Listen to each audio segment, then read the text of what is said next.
महाराष्ट्र में assembly election चल रहा है और सभी नेता इलेक्शन की तैयारी कर रहे हैं। इस वक्त हम बात करें मलाड विधानसभा से। मलाड विधानसभा से बीजेपी पार्टी के प्रत्याशी विनोद शेलार ने आज प्रेस वार्ता किया। आई सुनते हैं।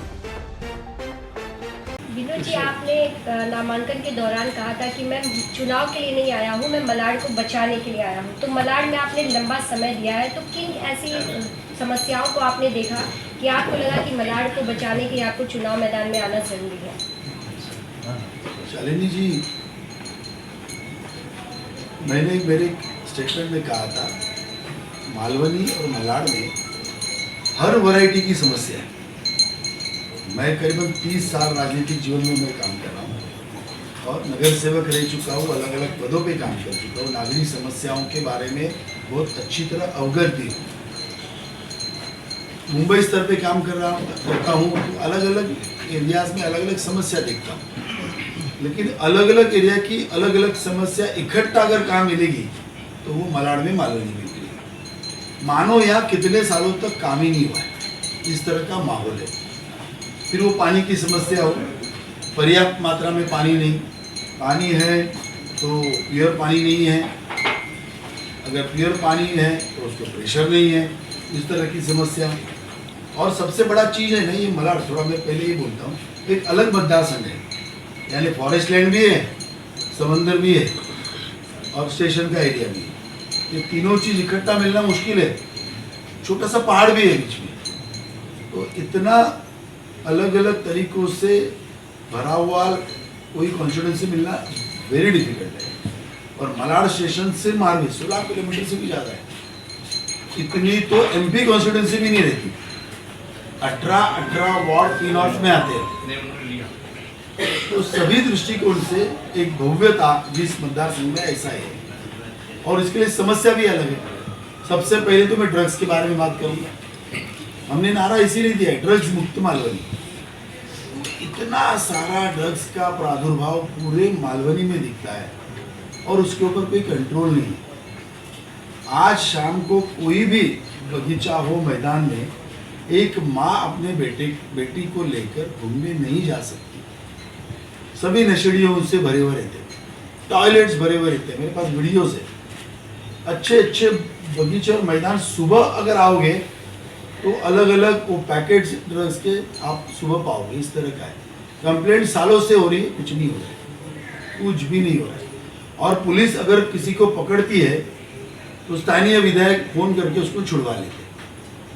मेरा तकलीफ तो यही है, जिन्होंने बचाना चाहिए वही अगर सपोर्ट करेंगे तो मलाड के लोगों का भवितव्य, बच्चों का भवितव्य अंधेरे में है। इसीलिए मलाड को बचाना है। क्या लगता है मलाड की जनता को आप कैसे जागरूक करेंगे, कैसे उन्हें बता पाएंगे कि उन्हें बचाने के लिए अगर आप आए हैं तो जनता भी आपका साथ दे, आपका साथ वोटों में तब्दील करें, उनका जो प्यार है कि आप इसे बचा पाए।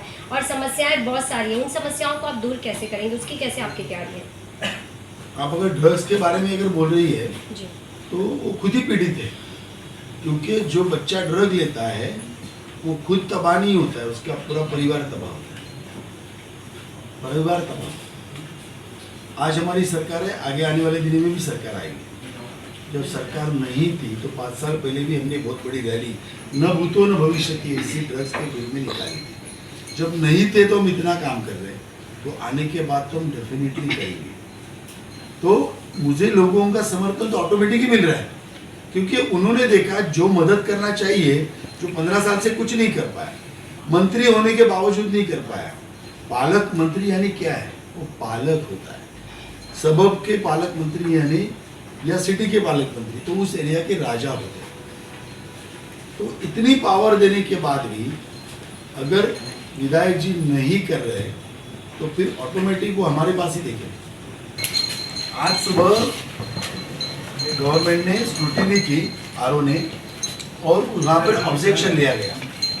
हम सबने ऑब्जेक्शन लिया है, अपक्ष बहुत सारे कैंडिडेट थे। उन्होंने, विधायक असलम शेख जी ने 2009 में अपना फॉर्म भरा तो उसमें उन्होंने अपना क्वालिफिकेशन 12वीं लिखा। आज उन्होंने फॉर्म भरा तो उन्होंने क्वालिफिकेशन 8वीं लिखा। ये कैसे हो सकता है? यानी मोदी जी बोलते हैं बेटी बचाओ बेटी पढ़ाओ, और देश को ज़्यादा साक्षर करने की आवश्यकता है, एजुकेशन देने की आवश्यकता है। लेकिन एक अलग ही एजेंडा हमारे एमएलए ने चालू किया है, साक्षरता कम करने का। पहले 12वीं है, बाद में 8वीं होते हैं। ये हमें कुछ समझ में नहीं आया, ये उल्टा एजुकेशन कैसा होता है। और उन्होंने 8वीं लिखा तो हमने ऑब्जेक्शन लिया है, या तो अभी उन्होंने गलत बोला है या पहले गलत बोला है। अभी उन्होंने अगर बोला है, अपने पेपर दिए 8वीं के, तो इसका मतलब वो 2009 में गलत बोल के एमएलए हुए। उन्होंने मलाड से नाइंसाफी की है। जिनकी राजनीतिक शुरुआत ही नाइंसाफी से है, वो लोगों से इंसाफ कर ही नहीं सकते। वो मंत्री भी बने हैं बाद में, तो वो भी तो गलत हो गया फिर। तो इतना गलत कैसे हो सकता है? और इसके लिए हमने स्ट्रॉन्ग ऑब्जेक्शन इसके ऊपर लिया है। ये चलेगा नहीं। आज आरओ ने तो इसके ऊपर अपना डिसीजन दे दिया, ठीक है, उनके दायरे के बाहर का है। इसके लिए उन्होंने इस ऑब्जेक्शन को तो खारिज कर दिया, लेकिन कोर्ट में जाने वाले हम लोग, क्योंकि ये कोर्ट का परव्यू है।